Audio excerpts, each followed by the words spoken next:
Ladies and gentlemen, welcome to the English Daily Book Summary YouTube channel. In order to not stop learning, listen to an English book summary every day for free.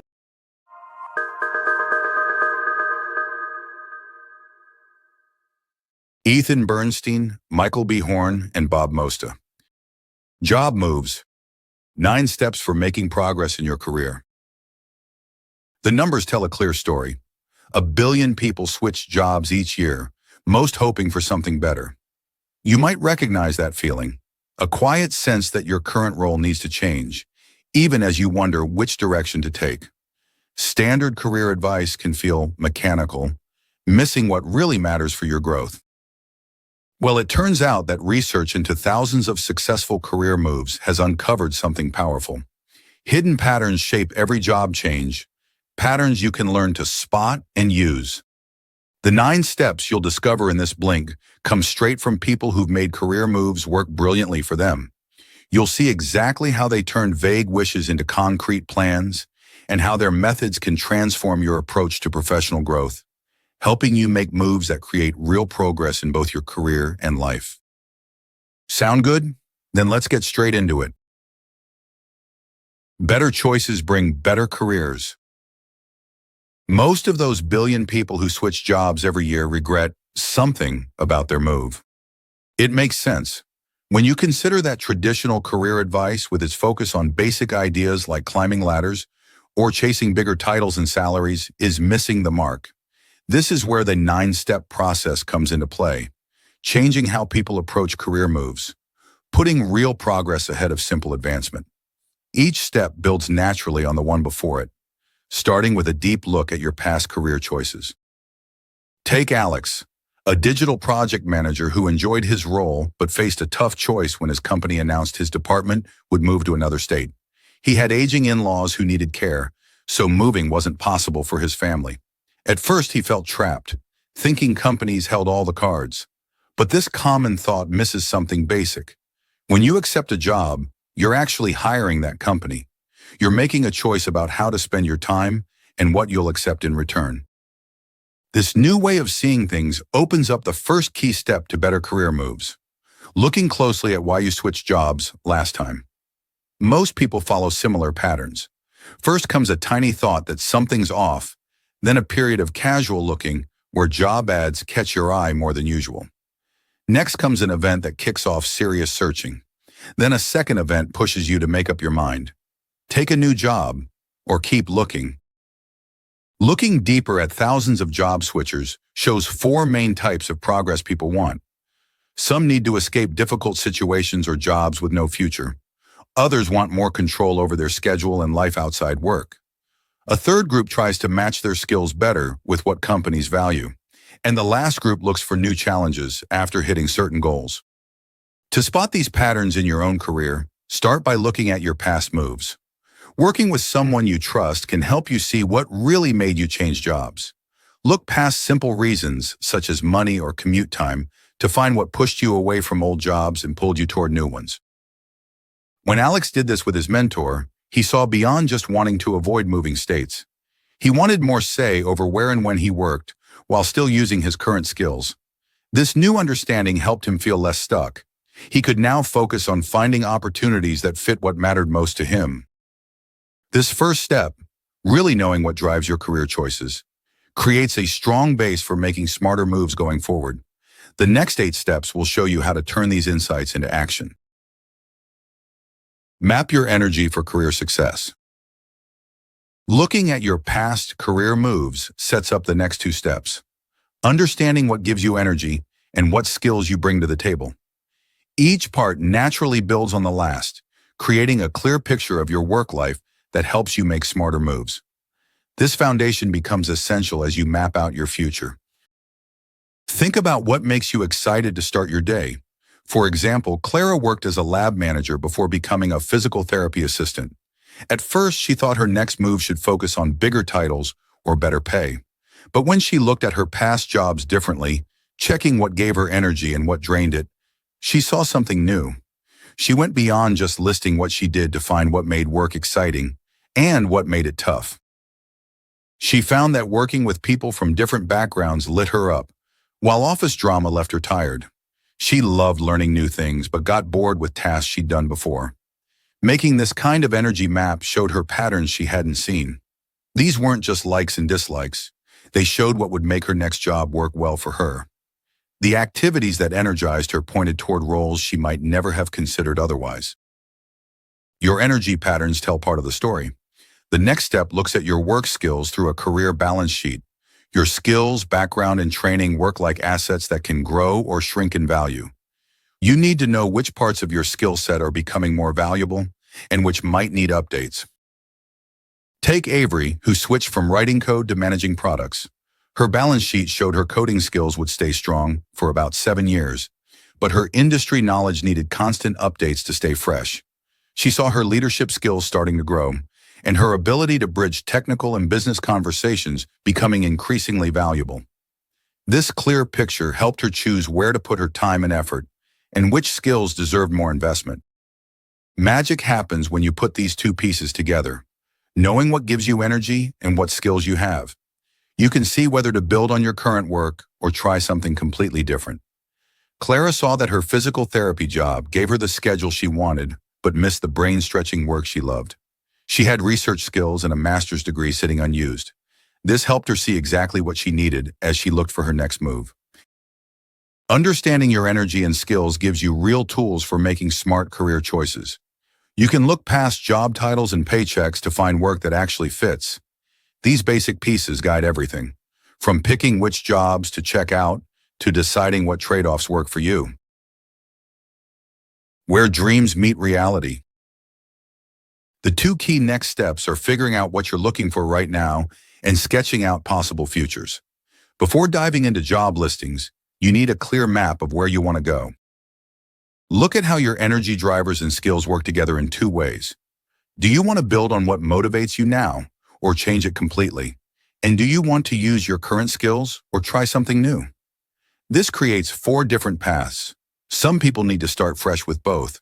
They're trying to get out. Others want to keep using their skills but change how they spend their time. They're working to regain control. Some want to keep what makes them tick but need their skills valued differently.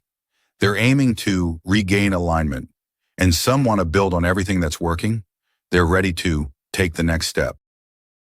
Clara mapped herself and saw something interesting. She wanted to keep the parts of her job that gave her life, such as having time for rock climbing, but needed to use her skills differently. Her research background and science knowledge weren't getting any use. This put her in regain alignment territory. Knowing this helped her see she'd take a same-level job to use her skills better, but wouldn't give up the parts of her current role that kept her going. Next comes creating rough drafts of possible futures, like a designer making prototypes. Clara let her imagination run wild, picturing herself as everything from a science writer to a physician assistant to a professional climbing instructor. Some might sound far-fetched, but trying on different futures helps you see what fits.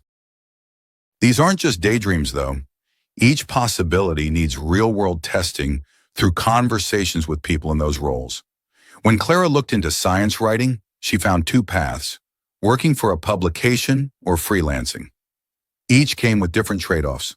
A staff job meant steady money but less choice in topics. Freelancing offered freedom but less security. These weren't just job features. They would shape her daily life in big ways. The power of prototyping showed up in surprising ways.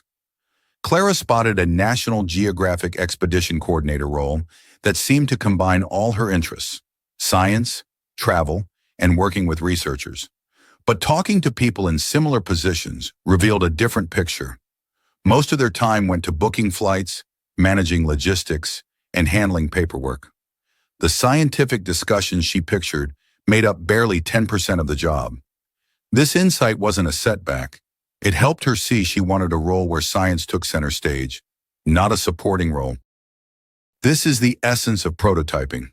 By the time you're ready to launch your job search, you'll have a clear and personalized roadmap for what meaningful progress looks like. Even better, it's a roadmap shaped by real-world insights and refined through countless conversations.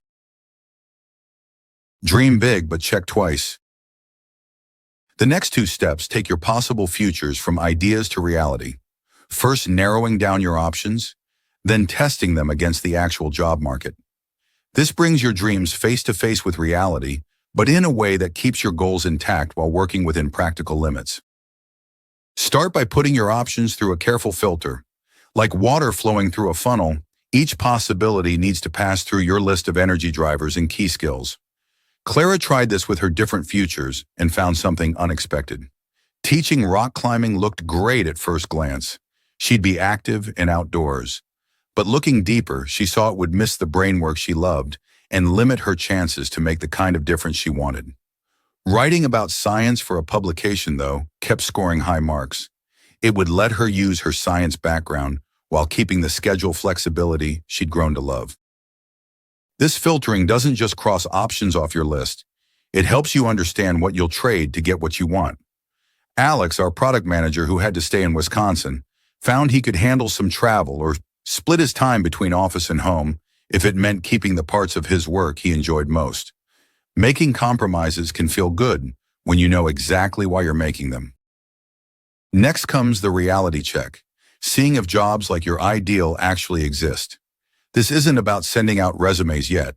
Instead, you're learning whether your perfect on-paper job matches real life. Your network plays a big role here, helping you see past the boring bullet points in job listings to understand what the work really looks like.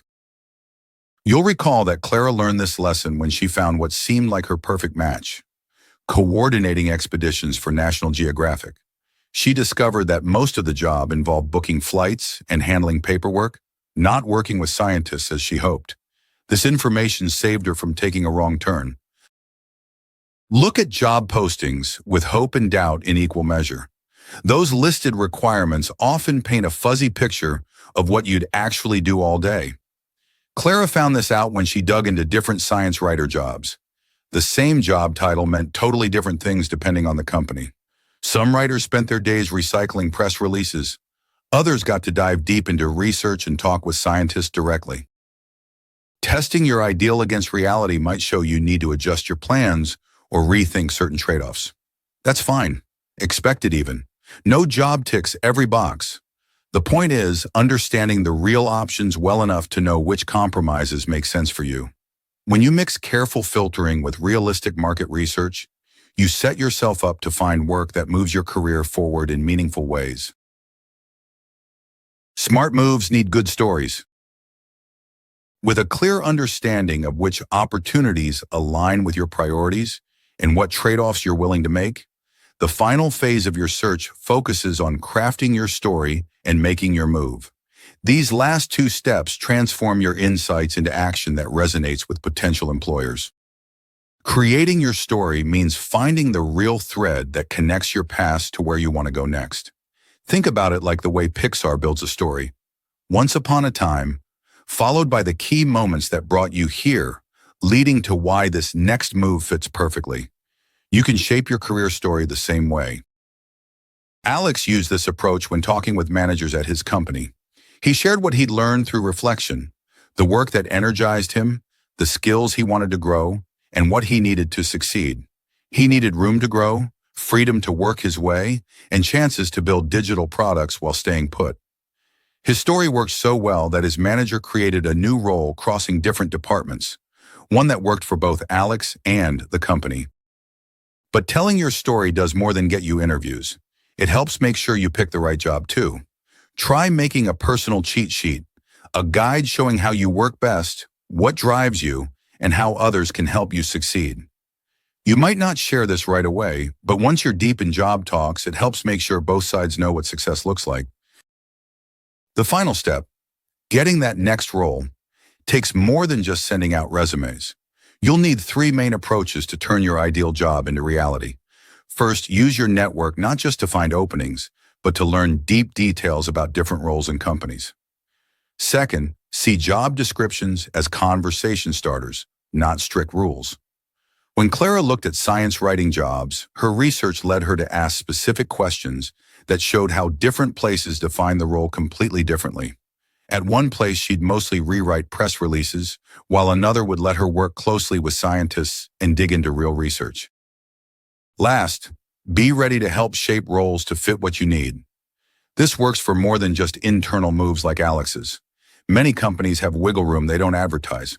One software developer used her personal cheat sheet to work out a 4-day week that wasn't originally offered, showing how it would help her do her best work.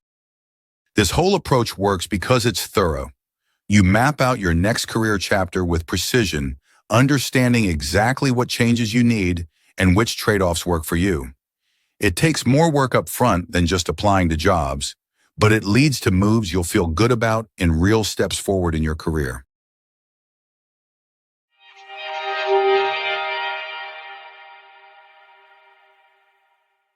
In this Blink to Job Moves by Ethan Bernstein, Michael B. Horn, and Bob Mosta, you've learned that making better career moves involves a clear 9-step process grounded in understanding and strategy. It starts with reflecting on past decisions to uncover the deeper reasons behind them, identifying what energizes you, and evaluating your skill set. These insights guide you to define your current quest for progress, whether it's gaining control, realigning, escaping, or advancing. By designing and testing prototypes of possible futures, narrowing down options, and aligning them with real opportunities, you can make informed decisions. When you craft a compelling story and negotiate with purpose, you design a career that truly fulfills your potential, shaping a future that aligns with your values, ambitions, and life as a whole. Okay, that's it for this Blink. We hope you enjoyed it. If you can, please take the time to leave us a rating. We always appreciate your feedback. See you in the next Blink.